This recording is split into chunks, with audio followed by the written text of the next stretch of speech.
সুপ্রিয় সপ্তম শ্রেণীর শিক্ষার্থীবৃন্দ, তোমাদের সবাইকে শুভেচ্ছা জানাচ্ছি আরো একটি নতুন ভিডিওতে। তোমরা দেখছো বাপ্পিস একাডেমি ইউটিউব চ্যানেল এবং আমি বাপ্পিস স্যার রয়েছি তোমাদেরই সাথে।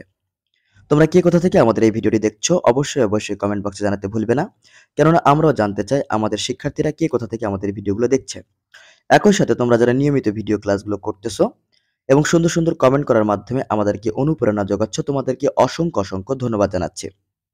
যথারীতি আজকের এই লেসনের মাধ্যমে তোমাদেরকে কমপ্লিট করে দেওয়ার চেষ্টা করব ইউনিট 2 অর্থাৎ যেটি রয়েছে টপিক তোমাদের মাই স্টাডি গাইডের লেসন 1 এর যতগুলো সমস্যা রয়েছে সবগুলো সলভ আজকে তোমাদেরকে আমি করিয়ে দিব।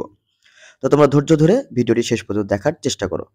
তোমরা খেয়াল করে দেখো, আমি তোমাদের শুধুমাত্র ইংরেজি এবং ইংরেজির অর্থ বলে দেই না, বরং লিখেও দেই। নিচে তোমরা দেখতেই পাচ্ছ, যেমন এ নাম্বারে তোমাদের রয়েছে লেসন 1 এর ফাইন্ড ইউর ওয়ার্ড নামে তোমাদের লেসন 1 এর যে টপিকটা রয়েছে, এ নাম্বারে তোমাদেরকে একটা ডায়লগ দেওয়া রয়েছে। সেই ডায়লগটার বাংলা অর্থ সহ তোমাদের সামনে আমি এখন বলে দিচ্ছি।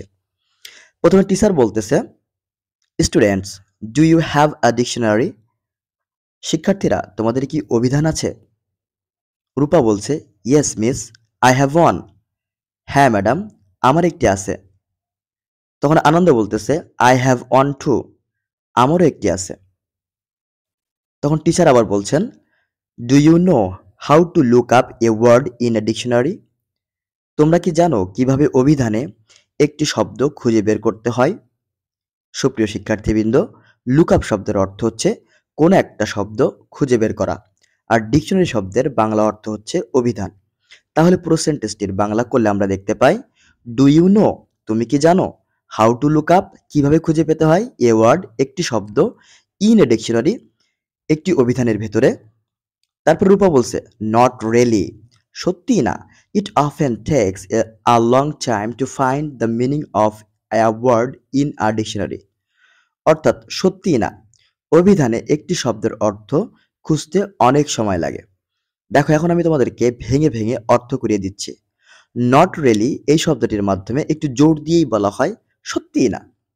ইট অফেন, অফেন শব্দের অর্থ হচ্ছে প্রায়ই। ইট অফেন টেকস, এটা প্রায়ই সময় নেয়, এ লং টাইম, একটি লম্বা সময়, টু ফাইন্ড, খুঁজে পেতে, দ্য মিনিং, অর্থ, অফ এ ওয়ার্ড, একটি শব্দের, ইন এ ডিকশনারি। অর্থাৎ অভিধানে একটি শব্দের অর্থ খুঁজে পেতে খুবই সময় নেয়। তারপরে টিচার বলছেন, হাউ অ্যাবাউট ইউ আনন্দ? তোমার কি অবস্থা আনন্দ? হাউ অ্যাবাউট ইউ এই শব্দটির বা বাক্যটির অর্থ হচ্ছে তোমার কি অবস্থা বা তোমার কি খবর, তোমার ক্ষেত্রে কি, এরকমটা বোঝানোর ক্ষেত্রে তোমরা হাউ অ্যাবাউট ইউ ব্যবহার করতে পারো। এরপরে দেখো, আনন্দ বলছে, সেম উইথ মি, আমারও একই সমস্যা। আই অফেন, আমি প্রায়ই, গেট কনফিউজড, বিভ্রান্ত হয়ে পড়ি, so many words, so many signs of. অর্থাৎ ডিকশনারিতে অনেকগুলো শব্দ, অনেকগুলো সাইন, এবং সেগুলো দেখে আমি অনেক সময় বিভ্রান্ত হয়ে যাই। আমি যে শব্দটা ডিকশনারিতে খুঁজছি বা অভিধানে খুঁজছি সেটি আমি পাই না। তারপর টিচার বলছেন, it is because you haven't learn how to look up a word quickly in a dictionary. কারণ তোমরা শিখোনি কিভাবে দ্রুত একটি শব্দ খুঁজে বের করতে হয়। একটু ভাঙা ভাঙা করে তোমাদের যদি ইংলিশের বাংলা করিয়ে দিই, তাহলে তোমরা দেখতে পাচ্ছ, ইটস বিকজ, এটার কারণ, ইউ হ্যাভেন্ট লার্ন, তোমরা শিখোনি, হাউ টু, কিভাবে, লুক আপ, খুঁজে পেতে হয়, এ ওয়ার্ড, একটি শব্দ, কুইকলি, খুব দ্রুততার সহিত, ইন এ ডিকশনারি, অভিধানে। অর্থাৎ অভিধানে দ্রুততার সহিত একটি শব্দ কিভাবে খুঁজে পেতে হয় সে সম্পর্কে তোমরা শিখোনি। আচ্ছা, এরপরে আনন্দ এবং রূপা বলতেছে, how can we do it teacher? আমরা কিভাবে এটা করতে পারি ম্যাডাম?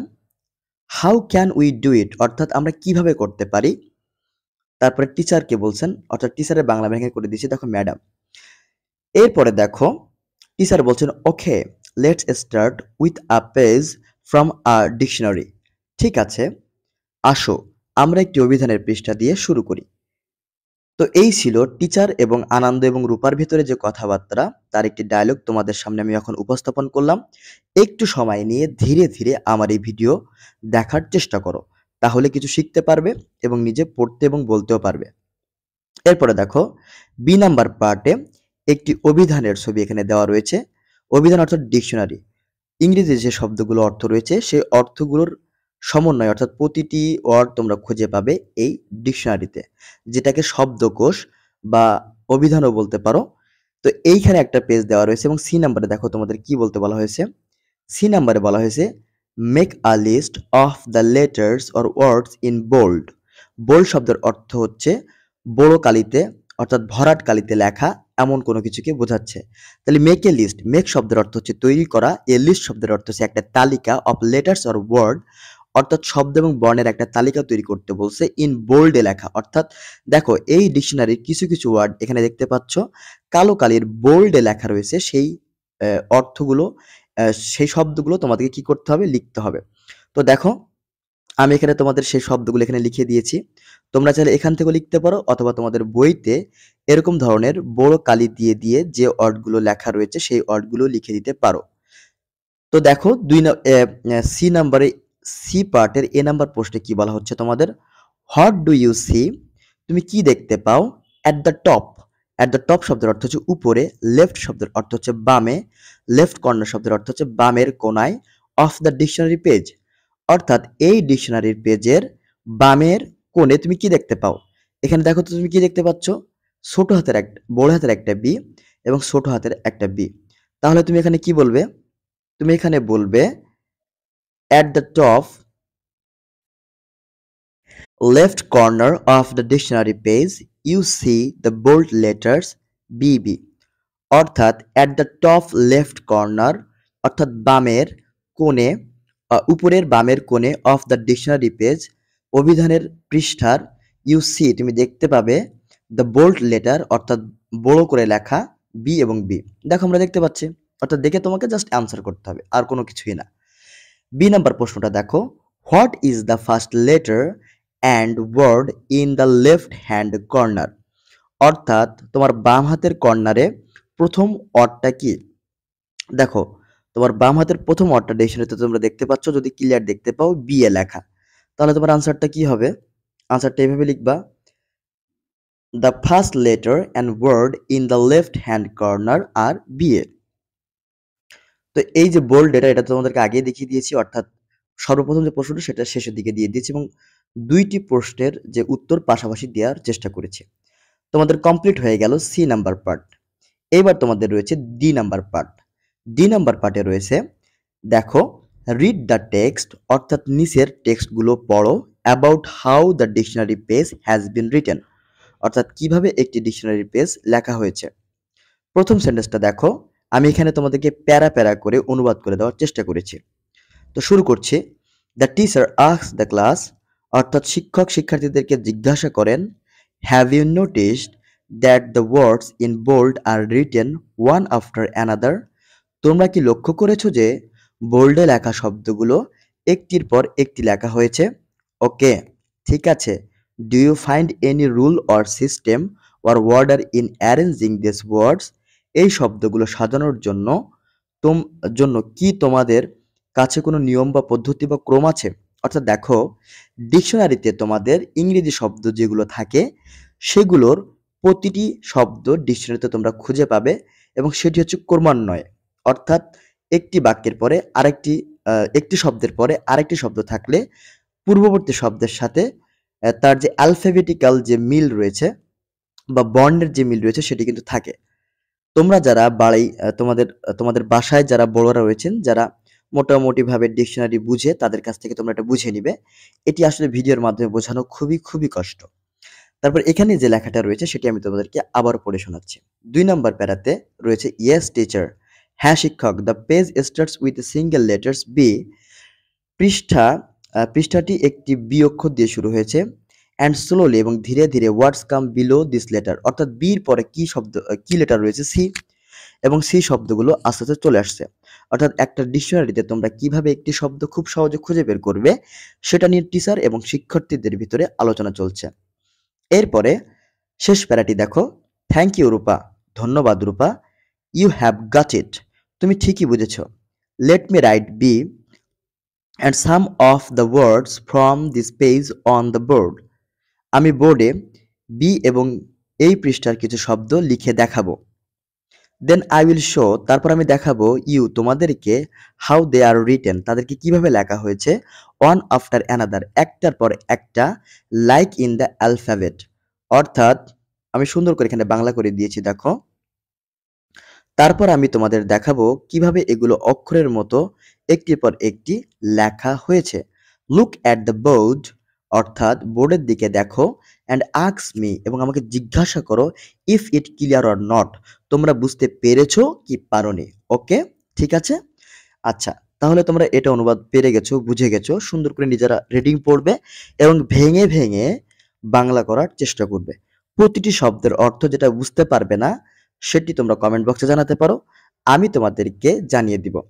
আর এই ভিডিওর এই প্রান্তে এসে তোমাদেরকে আমি জানাতে চাই, তোমরা যারা এই যে লেখাটি তোমরা দেখতে পাচ্ছ বা পিডিএফ ফাইলটি যারা নিতে চাও, তারা 01701092002 এই নাম্বারে হোয়াটসঅ্যাপে একটা নক দিয়ে দিবা। তাহলে তোমাদেরকে আমি কি করব, এই নোটটা দিয়ে দিব সম্পূর্ণ ফ্রিতে। জাস্ট একবার নক দিয়ে দেখো। এরপর দেখো ই নাম্বার তোমার রয়েছে কয়েকটা শব্দ এখানে দেওয়া রয়েছে। যে শব্দটাকে তোমাকে ডিকশনারিতে যেভাবে সাজিয়ে লিখতে হয়, তোমাকেও ঠিক একইভাবে সাজিয়ে লিখতে হবে। তো দেখো, arrange the following words in alphabetic order. Order শব্দের অর্থ হচ্ছে একটার পর একটা বা সাজিয়ে গুছিয়ে লেখা। তো দেখো এখানে প্রথম শব্দটি রয়েছে বেট, তারপরে রয়েছে ব্যাট, তারপরে ব্যাগ, তারপর বুক, তারপর বেইট, তারপর ব্যাচ। তো দেখো, প্রথমে তুমি ডিকশনারিতে কোনো শব্দ লিখতে গেলে তোমাকে শুরুর শব্দটি নিতে হবে। তাহলে তুমি শুরুর শব্দটি নিবা কি, বি, এবং বির পরে তোমার শুরুর শব্দটা রয়েছে এ। তাহলে তোমাকে এখানে দেখো বির পরে এ রয়েছে কোন শব্দটায়, সেটা তোমাকে নিতে হবে। এখন দেখো এখানে শব্দ রয়েছে একটি, দুইটি, তিনটি, চারটি, পাঁচটি এবং ছয়টি। ছয়টি শব্দের ভেতরে বি এর পরে এ রয়েছে একটি, দুইটি, তিনটি এবং চারটি। এই চারটি শব্দ তোমার এখানে রয়েছে, যার পরে বি এর পরে এ রয়েছে। এখন তোমাকে ঠিক করতে হবে এই চারটির ভিতরে কোনটি তুমি নিয়ে আসবে। দেখো, বির পরে যখন তুমি এ নিয়ে আসছো, তখন তোমার ৩ নাম্বার যে লেটারটা তুমি খুঁজে পাওয়ার চেষ্টা করবা, সেটা আবার শুরু থেকে করবা। অর্থাৎ দেখবা আবার এ আছে নাকি। দেখো এখানে এ নাই। এই ৪টা শব্দের কোনোটাতেই কিন্তু এ নাই। এবার তুমি খুঁজো বি। বি আছে কি? দেখো বিও নাই। এরপরে খুঁজো তুমি সি। সি কি আছে? দেখো নাই। ডি, ডিও নাই। ই, ইও নাই। তারপরে কি রয়েছে? এফ, এফও নাই। কিন্তু জি রয়েছে। দেখো কি রয়েছে? জি। তাহলে তোমার শুরুর অর্থ হবে হচ্ছে ব্যাগ। তোমরা যারা বুঝোনি তারা আরো একটু মনোযোগী হও। তোমাদেরকে আবারও আমি বোঝানোর চেষ্টা করছি। ডিকশনারিতে মূলত তোমার এ থেকে শুরু করে জেড পর্যন্ত সব লেটারগুলো রয়েছে। এই লেটারের ক্রমান্বয়ে তোমাদের শব্দগুলো লিখে দেওয়া হয় এবং সেখান থেকে তোমাদের শব্দগুলো খুঁজে বের করতে হয়। তো যেহেতু দেখো এখানে প্রত্যেকটি শব্দ প্রথমে বি দিয়ে শুরু, তাই বিটা তোমাকে আর খোঁজা লাগতেছে না। কিন্তু পরের লেটারটা তোমাকে খুঁজে বের করতে হলে সেই এ থেকে আবার গোনা শুরু করতে হবে। তাহলে তোমাদের দ্বিতীয় নাম্বার লেটারটি বসানোর ক্ষেত্রে প্রথম থেকে শুরু করতে হবে। এক্ষেত্রে তোমার প্রথম চিন্তা করতে হবে অ্যালফাবেটিক্যালি এ। তারপরে দেখো বি এর পরে এ রয়েছে কতটি শব্দে? একটি, দুইটি, তিনটি, চারটি। অর্থাৎ বি এর পরে এ তোমরা নিয়ে নিলে। এখন দেখো তোমরা তৃতীয় নাম্বার ওয়ার্ডটি নিবে।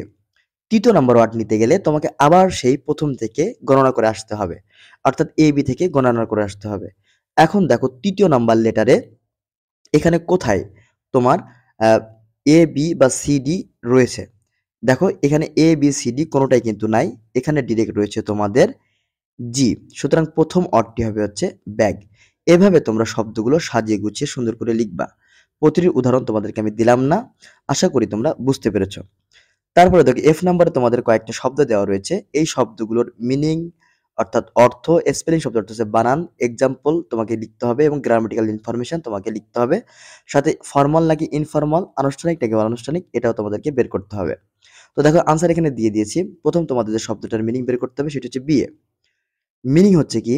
বিএর মিনিং বা ফুল অর্থ হচ্ছে bachelor of arts, A types of under graduate degree. অর্থাৎ অনার্স শেষ করার পরে একজন শিক্ষার্থীকে, বিশেষত মানবিক বিজ্ঞান বিভাগের যেসব শিক্ষার্থী রয়েছে তারা যে অনার্স শেষ করবে তাদের যে সার্টিফিকেট দেওয়া হয় সেটিকে আমরা বিএ ডিগ্রি বলে থাকি। এক্সাম্পল হিসেবে আমরা বলতে পারি, দেখো সে graduated with a BA in history, অর্থাৎ হিস্ট্রিতে সে বিএ ডিগ্রি অর্জন করেছে। গ্রামাটিক্যাল ইনফরমেশনের ভিতরে আমরা দেখতে পাচ্ছি এটি একটি নাউন এবং এটার কোনো প্লুরাল ফর্ম নাই। ফর্মাল এবং ইনফর্মালের ক্ষেত্রে আমরা দেখতে পাচ্ছি এটা ফর্মাল, অর্থাৎ আনুষ্ঠানিকভাবে ব্যবহার করা হয়। Abbreviation BA. পরের শব্দটি খেয়াল করে দেখো বেবি। বেবি শব্দের অর্থটা কি? এ ভেরি ইয়াং চাইল্ড, মানে খুবই ইয়াং একটা বাচ্চা অর্থাৎ এই মুহূর্তে জন্মগ্রহণ করেছে এরকম বাচ্চাকে বোঝাতে আমরা কি ব্যবহার করি? বেবি ব্যবহার করি। Specially one newly or recently born অর্থাৎ যে সাম্প্রতিক সময়ে এবং নতুন জন্মগ্রহণ করেছে সেক্ষেত্রে আমরা বেবি শব্দটি ব্যবহার করি। স্পেলিং কি? বেবি। এক্সাম্পল হিসেবে আমরা বলতে পারি, the baby is sleeping in the ক্রিব।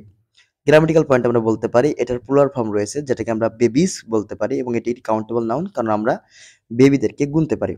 Formal এবং ইনফর্মালের ভিতরে আমরা এটাকে বলবো ইনফর্মাল হিসেবে আমরা বেবি ব্যবহার করি এবং ফর্মাল হিসেবে আমরা ব্যবহার করি হচ্ছে চাইল্ড। তারপরে দেখো অ্যাব্রিভিয়েশন বলতে পারি নন কমনলি ইউজড, এটার কোনো অ্যাব্রিভিয়েশন এইভাবে নাই। ৩ নম্বর যে ওয়ার্ডটি রয়েছে তোমাদের সেটি হচ্ছে ব্যাচেলর এবং এটার মিনিং হচ্ছে a man who is not and has never been married অর্থাৎ যে ব্যক্তিটি কখনো বিয়ে করেনি বা বিয়ে বসেনি সেটাকে তাকে আমরা বলছি কি ব্যাচেলর। তো ব্যাচেলর কি হচ্ছে also refer to a degree award to an undergraduate. শুধুমাত্র এটা যারা বিয়ে করে তাদের কি ব্যাচেলর বলে তা কিন্তু নয়। এখানে দেখো এটা রেফার শব্দ হচ্ছে নির্দেশ করে টু এ ডিগ্রি অ্যাওয়ার্ড অর্থাৎ ডিগ্রি অ্যাওয়ার্ড হিসেবে কিন্তু আমরা ব্যাচেলর ব্যবহার করে থাকি। স্পেলিংটা দেখে নাও, স্পেলিং বা বানানটা দেখে নাও ব্যাচেলরের, তোমরা দেখতেই পাচ্ছ। যদি একটা এক্সাম্পল দেওয়ার চেষ্টা করি, he is a bachelor and enjoy his independence. সে একজন অবিবাহিত পুরুষ অ্যান্ড এনজয়স এবং উপভোগ করছে হিজ ইন্ডিপেন্ডেন্স তার স্বাধীনতা। গ্রামাটিক্যাল ইনফরমেশনের ভিতরে আমরা যেটা দেখতে পাচ্ছি এটি একটি প্লুরাল ফর্ম অর্থাৎ ব্যাচেলার্স অনেকগুলো আমরা করতে পারি অর্থাৎ প্লুরাল ফর্ম করতে পারি এটার এবং এটি গোনা যায় সুতরাং এটি একটি কাউন্টেবল নাউন। ফর্মাল এবং ইনফর্মালের ভিতরে যদি আমরা হিসাব করে দেখি তাহলে অবশ্যই ব্যাচেলার শব্দটা ফর্মাল ওয়েতেই ব্যবহৃত হয় এবং অ্যাব্রিভিয়েশন নাই বললেই চলে। তো এই ছিল আজকে তোমাদের লেসন। আমি জানি না কতটুকু তোমাদেরকে কমপ্লিট করে দেওয়ার চেষ্টা মানে করতে পেরেছি আসলে। আমি নিজেও খুব অসুস্থ। তুমি তোমাদের এই ভিডিও করতে, করতে আমি অনেকবারই পজ করে কেশে মানে অনেক কাশি আসছে আমার। আমি খুবই অসুস্থ বর্তমানে। তো আশা করছি তোমাদের এই ভিডিওটি একটু হলেও উপকারে এসেছে এবং ভিডিওটি অবশ্যই কেমন লাগলো কমেন্ট বক্সে জানাতে ভুলবে না। সর্বোপরি যে সকল শিক্ষকবৃন্দ এবং অভিভাবকবৃন্দ আমার এই ভিডিওটি দেখলেন, আশা করছি এই ভিডিওটি আপনাদের একটু হলেও উপকারে আসবে। তো এই ছিল আজকের ভিডিও। ভালো থাকুন, সুস্থ থাকুন। দেখা হবে খুব তাড়াতাড়ি অন্য কোনো ভিডিওতে। Tata, bye bye. আসসালামু আলাইকুম।